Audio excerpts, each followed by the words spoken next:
अस्सलाम वालेकुम नाज़रीन, आज हम आपके लिए दो टिप्स लाए। बिल्कुल हटके मैं टिप्स लाई हूँ रमज़ान के लिए। और वैसे भी ये शबान का महीना है, शबान के महीने में भी हम रोज़े रखते हैं। तो आज 14 शबान है, हम 15वीं शब जाग के रोज़ा रखते हैं, 15वीं शब का भी। और बाज़ लोग 3 रोज़े रखते हैं और मेरा आज भी रोज़ा है और मैं इंशाल्लाह कल भी रखूँगी।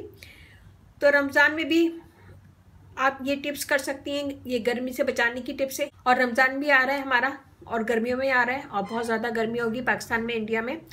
यहाँ पे खैर इतनी गर्मी नहीं होती है। तो मैं इसके लिए 2 टिप्स लाई हूँ, मेरी खुद आजमूदा है और मैं खुद करती हूँ ये, तो मैं आप लोगों से भी शेयर कर रही हूँ। इंशाल्लाह आप लोग इसे कीजिएगा, आपको बिल्कुल प्यास नहीं लगेगी और हाथों में और पाँव में जो जलन होती है और गर्मी लगती है वो बिल्कुल नहीं लगेगी। और ये बहुत बहुत आजमूदा और बेहतरीन टिप्स है। तो यहाँ मैंने लिया है दही। आप पहले सहरी कर लें पूरी। सहरी करने के बाद जो भी आप खाते हैं, सहरी करने के बाद थोड़ा सा दही लें एक बोल में, 3 से 4 टेबल स्पून, उसमें थोड़ी सी चीनी मिलाएं और वो खा लें। फिर उसके बाद आप जो भी करते हैं, जो भी चीज़ खाते हैं वो खा लें, लेकिन ये सहरी में दही ज़रूर खाइएगा। दही से आपको प्यास नहीं लगेगी और जलन जो होती है हाथ पाँव में वो नहीं लगेगी और गर्मी नहीं लगेगी। इससे प्यास बिल्कुल बुझ जाती है। ये होगी नंबर 1 टिप। और ये मैं खुद करती हूँ। पूरे साल में मीठा नहीं खाती हूँ, लेकिन रमज़ान में मैं इसे ज़रूर यूज़ करती हूँ। और नंबर 2, यहाँ पे लिया है मैंने तुखमलंगा। हम तो इसे तुखमलंगा बोलते हैं और ये पता नहीं क्या लिखा है, तुखमरिया, लेकिन ये तुखमलंगा है। हम लोग अपनी उर्दू ज़बान में इसको शुरू से बचपन से तुखमलंगा बोलते आए। और यहाँ मैंने इसको भिगो दिया है।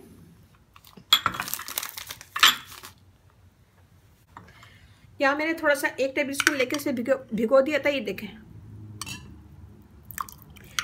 ये अब फूल गया है।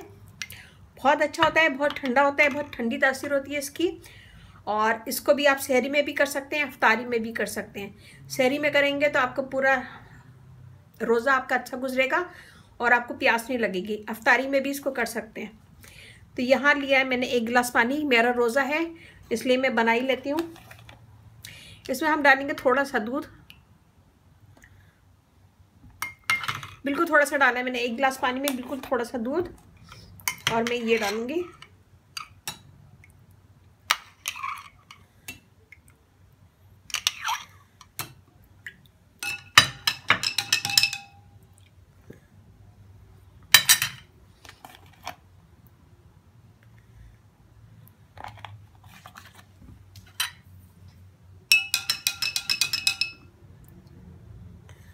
और इसमें चाहे तो थोड़ा सा शहद डाल लें, और मैं शहद डालूंगी इसमें थोड़ा सा। और फिर मैं इसे अफ्तार के वक्त यूज़ करूंगी। और ज़रूरी नहीं कि ये आप ऐसे ही बनाएं, इसको आप शरबत में भी बना सकते हैं। रूह अफ़ज़ा का जो शरबत बनाते हैं, किसी भी चीज़ में आप इसको यूज़ कर सकते हैं। खाली पानी में भी इसको हम यूज़ कर सकते हैं। और इसमें मैंने ज़्यादा पानी लिया है, 1 गिलास पानी लिया है। 3 से 4 टेबल स्पून मैंने दूध डाला है। तो इसे कच्ची लस्सी भी कहते हैं, बहुत अच्छी होती है।